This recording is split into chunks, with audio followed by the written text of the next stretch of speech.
পীর সাহেব চরমনাই ক্ষমতার লোভী নন। পীর সাহেব চরমনাই যদি ক্ষমতার লোভী হতেন তাহলে তার দল থেকে 1991 সালেই মিনিস্টার হয়তো। 1991 সালের পর থেকে বাংলাদেশে যতগুলো নির্বাচন হয়েছে, যারা এ পর্যন্ত দেশ পরিচালনা করে আসছেন সকলে ইসলামী আন্দোলন বাংলাদেশকে নির্বাচনের সময় বিভিন্ন অফার করেছেন যে আপনারা আমাদের সাথে আসেন। ইসলামী আন্দোলন বাংলাদেশ সবাই অফার প্রত্যাখ্যান করে দিয়েছেন এবং বলেছেন যে আপনারা আমাদের ভিশন এবং মিশন আগে বুঝতে হবে আমরা কি চাই। যদি আপনারা আমাদের ভিশন এবং মিশনের সাথে একত্রতা প্রকাশ করেন তাহলে আমরা আপনাদের সাথে যাব।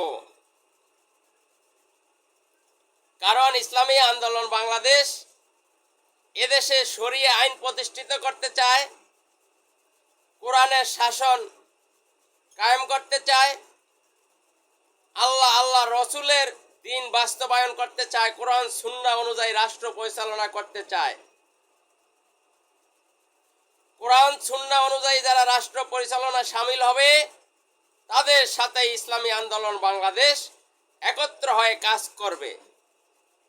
কিয়ামত পর্যন্ত যদি একটি আসনও ইসলামী আন্দোলন বাংলাদেশ না পায় তারপরেও তারা নীতি এবং আদর্শ বিসর্জন দিবে না। ইসলামী আন্দোলন বাংলাদেশ পীর সাহেব চরমনাইকে আপনারা চিনতে ভুল করেছেন। তাকে আগে চিনতে হবে তিনি কে, তিনি কি চান। বাংলাদেশে ছোট ছোট অনেক রাজনৈতিক দল রয়েছে, তারা নির্বাচন আসলে বিক্রি হয়ে যায়। ইসলামী আন্দোলন বাংলাদেশকে আজ পর্যন্ত কেউ কিনতে পারে নাই এবং পারবেও না ইনশাআল্লাহ। বিএনপির সাবেক মহাসচিব ছিলেন আব্দুল মান্নান ভূঁইয়া, তিনি বলেছিলেন কত লোককে কিনেছি কিন্তু বরিশালের ওই কালো মানিককে কিনতে পারলাম না। ইসলামী আন্দোলন বাংলাদেশ টাকায় বিক্রি হয় না। ইসলামী আন্দোলন বাংলাদেশের নেতা কর্মীরা দৈনিক কোটি কোটি টাকা টিস্যু প্রস্রাবের সাথে ভাসিয়ে দেয়। এদেরকে লোভ দেখিয়ে লাভ নেই, এদেরকে কেনা যায় না এবং যাবেও না। ইসলামী আন্দোলন বাংলাদেশ ন্যায় এবং নীতির রাজনীতি করে আসছে এবং করবে। ইসলামী আন্দোলন বাংলাদেশকে ওই আওয়ামী সরকার তারা বিরোধী দল বানাইতে চেয়েছিল, এরশাদকে তখন তারা নিত না। যদি ইসলামী আন্দোলন বাংলাদেশ তাদের কথায় রাজি থাকতো, ইসলামী আন্দোলন বাংলাদেশ সেটা প্রত্যাখ্যান করেছে। বাংলাদেশে রাজনীতি করে অনেকেই বলে থাকে ইসলামী আন্দোলন বাংলাদেশ এত বছর রাজনীতি করে, তাদের মন্ত্রী এমপি নেই, তারা কয়টা আসন পেয়েছে? আসন একটা, দুইটা, তিনটা, পাঁচটা, 10টা, 15টা নয়। ইসলামী আন্দোলন বাংলাদেশ যদি নীতি এবং আদর্শ বিসর্জন দিয়ে ওই জোট মহাজোটের সাথে যদি তারা রাজনীতি করত, তারাও 20, 30, 50টা আসন নিয়ে এদেশে মোড়লগিরি করতে পারত। কিন্তু ইসলামী আন্দোলন বাংলাদেশ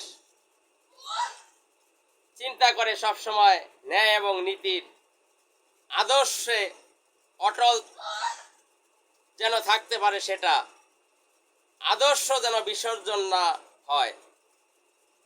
ইসলামী আন্দোলন বাংলাদেশের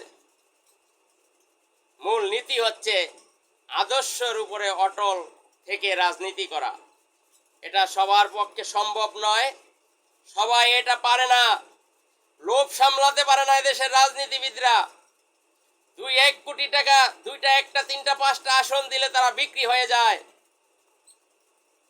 আর ইসলামী আন্দোলন বাংলাদেশকে 15-20টা নয়, 30-35-40টাও অফার করা হয়েছিল। ইসলামী আন্দোলন বাংলাদেশ সেই অফার প্রত্যাখ্যান করেছে, সেই অফার তারা গ্রহণ করে নাই। ইসলামী আন্দোলন বাংলাদেশ নীতি এবং আদর্শের উপরে সব সময় থাকবে ইনশাআল্লাহ।